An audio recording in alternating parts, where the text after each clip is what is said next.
Իշխանության այս քայլը բոլորովին չի բխում տարեցների նկատմամբ սիրուց։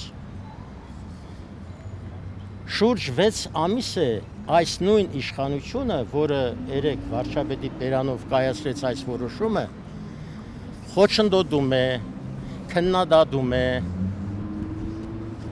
տարբեր տեսակի քննադատներ է տալիս հայաքվեի նախաձեռնությանը, թե այդ նախաձեռնությունը պոպուլիստական է,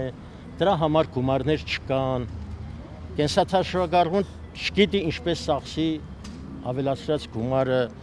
աղքատությունը կենսաթոշակառուի գլխում է, կենսաթոշակառուն լավ տարիքի է բիզնես անելու իսկական 63 տարեկանից հետո ծրագրեր կազմելու, բիզնեսով զբաղվելու տարիք է եւ այլն եւ այլն։ Բայց հանկարծ այսօր երեկվա դրությամբ իշխանությունը հանկարծ որոշեց, որ կենսաթոշակները պետք է բարձրացվեն։ Սա բացահայտ խոսում է այն մասին, որ նախնրական շրջանում, երբ որ ընտրություններին մնացել է ընդամենը 3 ամիս, իշխանությունը քայլ է կատարում, որպեսզի մեր կենսաթոշակառուներին գրավի իր կողմը։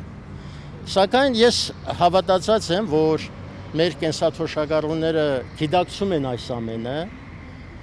իրենց մեջ կան փորձառու, խելացի, գիտագիտ շատ մարդիկ, իմ գործընկերները նշեցին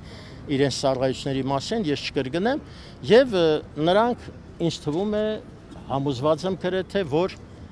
ընտրության օրը ճիշտ ընտրություն կկատարեն եւ իշխանության այս քայլը իր նպատակին չի հասնի։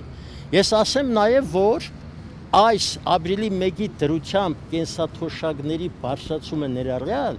Հայաստանում կենսաթոշակի մակարդակը էլի մնում է տարածաշրջանում ամենացածրը։ Նման ծախս բյուջեում չի պլանավորվել եւ հանկարծ քնից արտանում են ու նման որոշում են կայացնում։ Ես ուղղակի շատ ձեզ չծանրաբեռնեմ, մի նախադասություն ասեմ, դրանով ավարտեմ, որ ժողովուրդ ջան, այդպես էլ պետք է լինի, ոչ մի հաշվառ, ոչ մի տրամաբանություն այս կառավարության որոշումների տակ չի կարող լինել,